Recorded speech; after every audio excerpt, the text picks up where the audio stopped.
Just thought it's time for a very quick update, really. I should have done this earlier on because there's lots going on, but there's nothing really going on at the moment.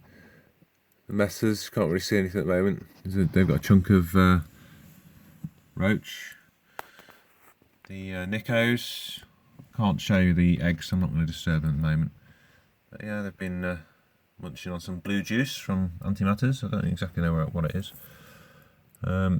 Cruentatus, you can actually see the eggs there against that. Their eggs seem to be bigger and stand out more than the Nicos. The Nicos have not really done a lot since I've had them, if I'm honest. They've got eggs now at least. Yeah, it's been high action in here today with the Auroventris. They've taken loads of protein on today, and then there's been a lot of sort of action. If you look down there, I'll try and zoom in a bit. You can see there's plenty of brood. There's not really any big cocoons. They've calmed down a bit actually compared to earlier on today.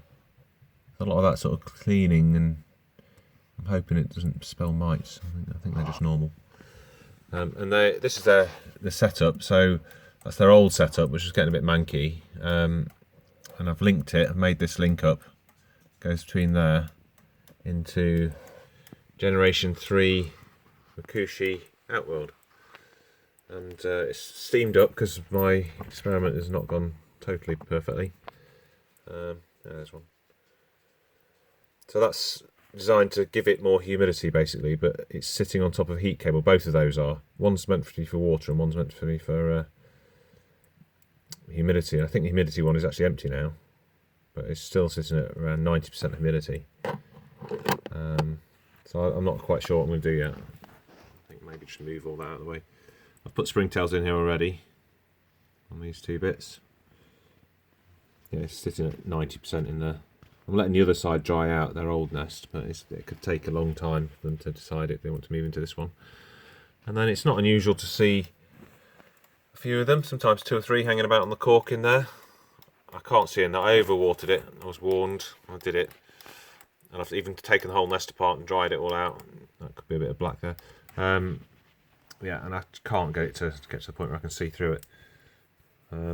Yeah.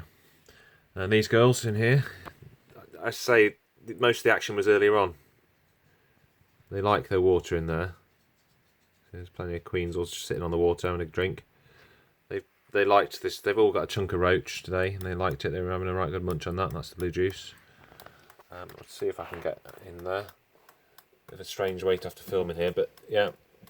In the nest, I don't think I can see any. I think that there are eggs, but I just can't get a good enough picture of where they are. Or, you know, I have to hold the phone in a weird place in the video. And this is the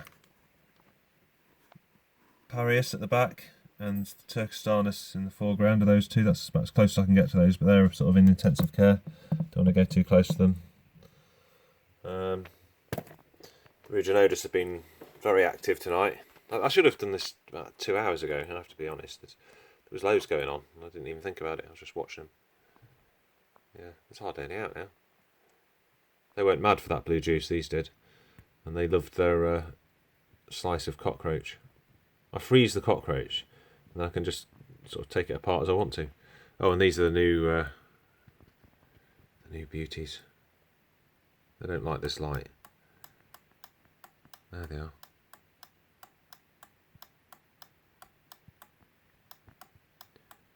They're just sitting there, not being disturbed, basically. You can't really see the size yet.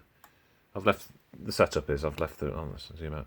I've left that ruler in, so the day when I do take that plug out, let them have a wander around this outworld, it's all ready to go. Hopefully, I'll catch the queen's measurement before she disappears out of that tube. And I've sort of left that bamboo thing in there really, but I don't think they'll use it. And they've got so much choice in there. You can see I've isopod wise, there is mainly just those zebra ones because they don't breed too quick. Basically, I've got lots of others, but they all breed too quick, so I'm not going to do it.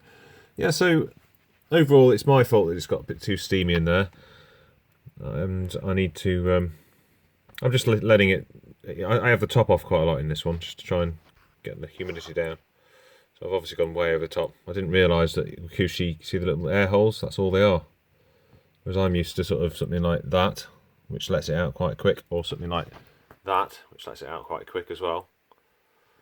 Not too quick on that one actually, and this has got a humidity thing as well in the back there, but it's got the hole at the bottom, and that's working because these like it really humid, and that's keeping it at 99 for all week. That has no fluctuation at all, and I have watered it, but I've only had to water it once for it to stay like that. Normally I'm having to water it all the time. That's why it's got 3 different water things in there, but that is holding it, and they're like that.